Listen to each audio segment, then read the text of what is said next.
Hi, I'm Mitch Clifford, co-founder and lead animator at 5 Live Studios.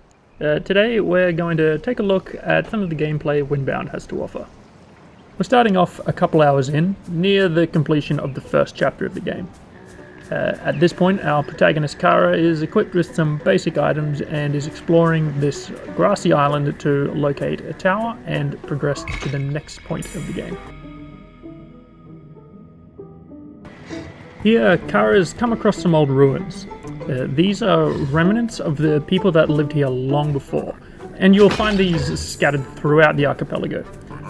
You can explore them and gather different materials like the sea shards, and they can be used to upgrade Kara's skills later on.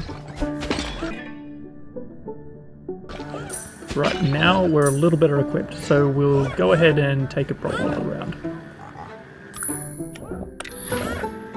It's important to stay alert while you're exploring.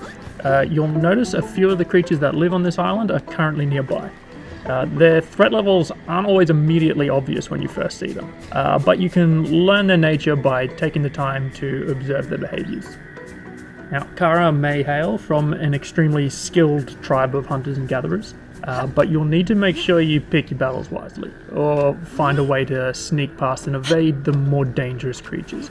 At least until you're skilled enough and better equipped to take them on. Here we've come across the last tower for this chapter.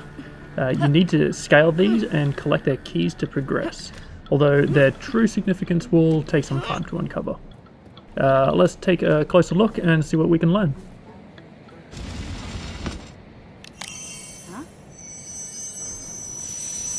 You'll notice that Kara's amulet that she wears has a special connection to the towers and to other areas of the archipelago.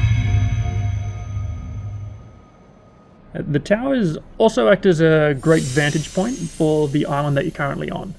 They can help you get a view and make up your mind as to what you might do next. Now, what's different with Windbound as compared to a lot of other survival games is how it encourages you to keep moving forward rather than settling in one location. Because food and other resources are effectively finite on a given island, it's important to take a moment when you're deciding your next move. Because the islands are procedurally generated, the layout and the resources you'll find are never experienced quite the same way twice.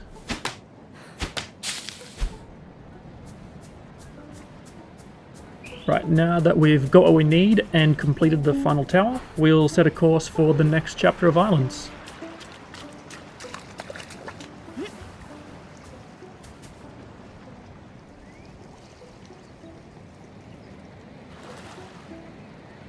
We're headed for that yellow beacon in the distance.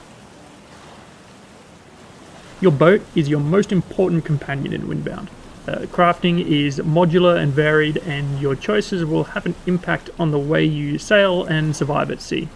You'll face harsh fauna, coral reefs, and rock formations while you're sailing, so you'll want to keep these sorts of things in mind when you're building. You don't want to smash a hull or an outrigger on some jagged rocks when you're a long way from shore. You can upgrade your boat whenever you want to, provided that you have enough resources with you. You can add masts, additional hulls, perhaps some storage, or even a fire if you want to cook some food on the go.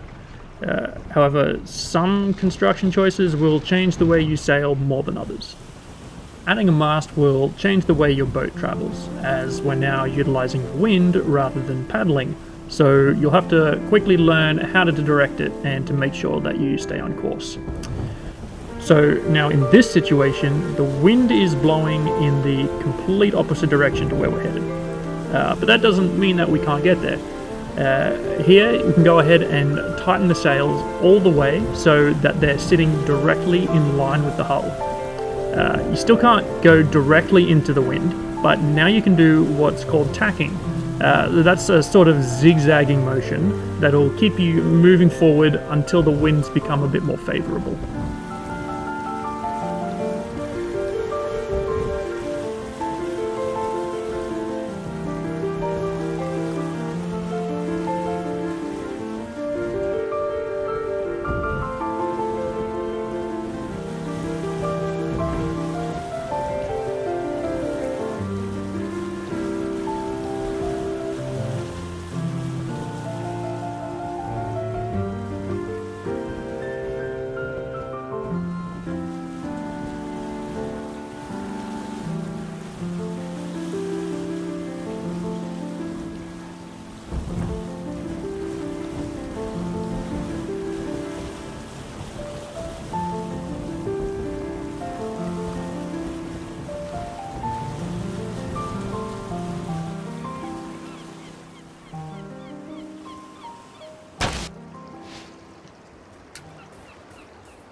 Here we're approaching the Nautilus Tower.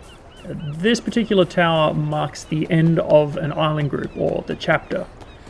But before we can get to the top, Kara will need to use the keys that were collected from the towers at the pedestals.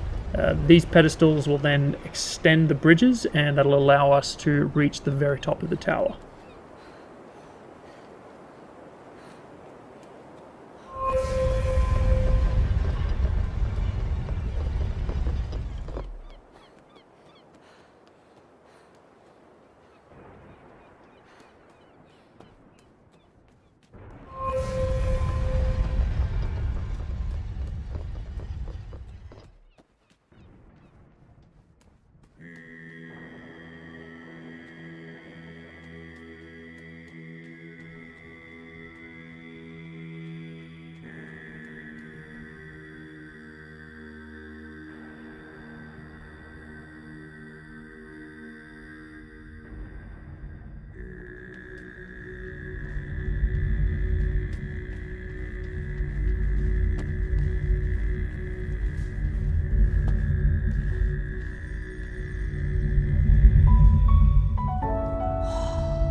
So in the presence of her amulet, the tower transports Kara through to a surreal oceanic world known as the Crossing. Kara finds herself here surrounded by old murals. They're restored one at a time, slowly uncovering the history of the archipelago and the people who used to live there.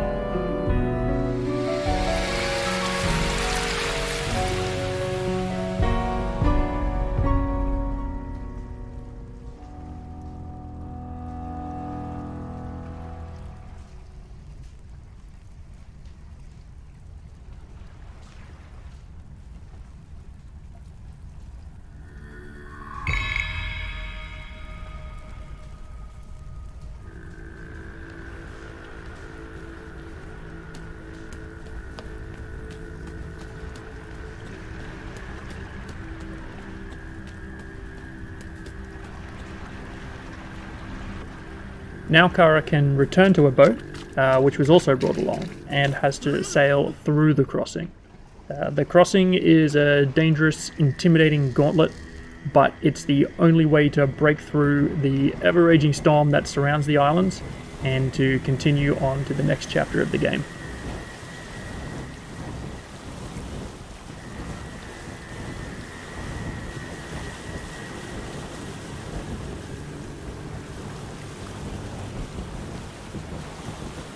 So here is the first glimpse of the mystical presence that lies beneath the sea here. It's called the Nautilus, but that's about as much as I can share here, as we really want players to uncover the story for themselves as they play through Windbound.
Now this is one of the shrines where Kara can upgrade her abilities, which are called blessings, by placing offerings of the sea shards which were collected earlier.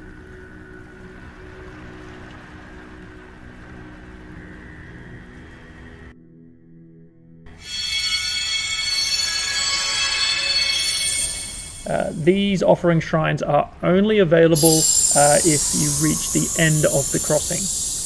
Although there is also the opportunity to, at the very least, change which blessings you've got equipped after you've died and you're preparing to re-enter the archipelago.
Right, so we're now on the other side of one of the storm barriers in a new chapter and a new island group.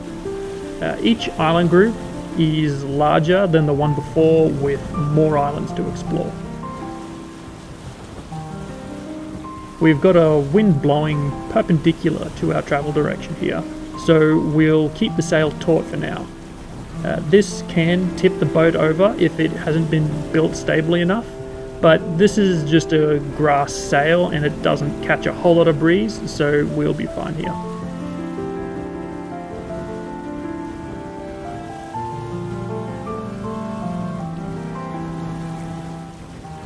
A new island group means new resources, new creatures, and challenges to get to grips with.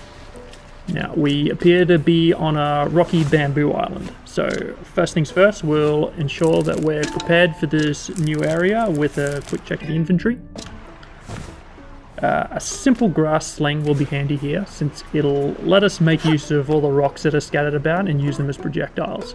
It's pretty effective as long as you manage to hit something.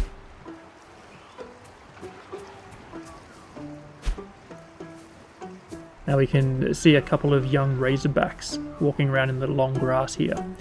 They make for a relatively easy target with the rock.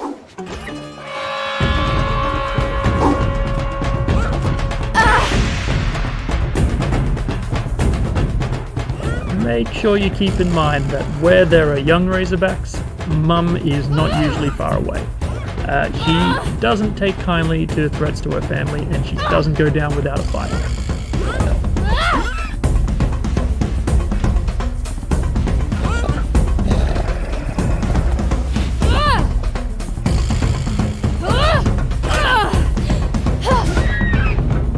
But if you manage to defeat one, Razorbacks offer a good amount of useful resources with meat, bone, and hide.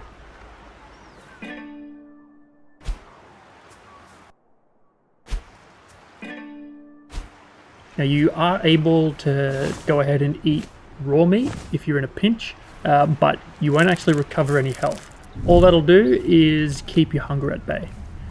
So if you can, you're always better off making a fire if you don't already have one, putting it on to cook, and making sure you get the most out of your hunt. Right, now meat will take a little while to cook, so we'll go ahead, explore this island a bit, and see if we can gather some resources while we wait.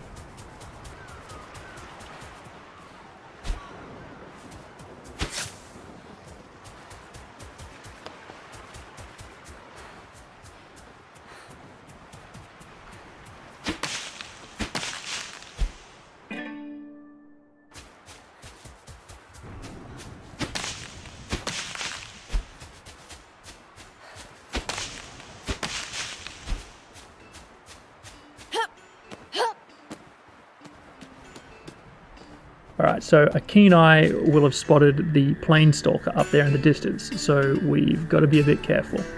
They're the size of a lion and about as aggressive as one too. Sometimes you'll just find them asleep amongst the scattered bones of their prey, but when they're not, they are super agile, expert predators. Now, you may have also noticed the change in the music here, and that's indicating that we're near either some ruins or a tower. Our composer utilized throat singers in the compositions which relate to the past civilizations. Now, we're still a bit low on health from the fight with the Razorback, so we'll avoid the Planestalker for now and keep looking for some other resources. That meat that we put on to cook should be done pretty soon, and that'll be helpful before we face this predator.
So there's only so much that Kara can carry in her inventory at a given time. But on this island we picked up a lot of materials that are going to be really handy for boat building. So before we head back in, we'll go ahead, we'll do a few upgrades on our boat, and that'll also give us a bit more inventory space.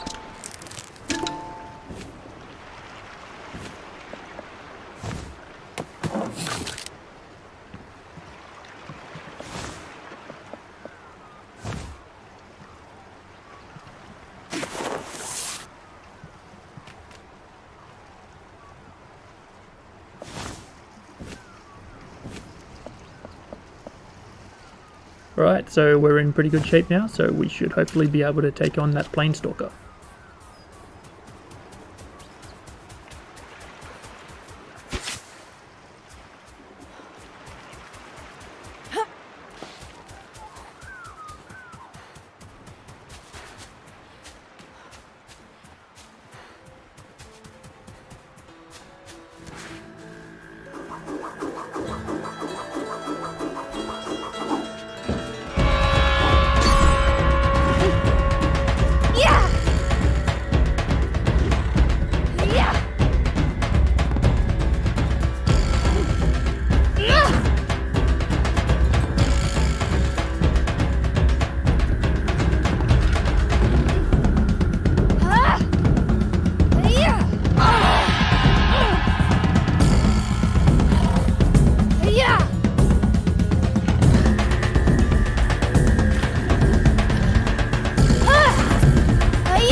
Alright, so as you can see, that battle was pretty close. It took a lot out of Kara, but it was well worth it for those Planestalker horns, and as well as getting some more meat and hide.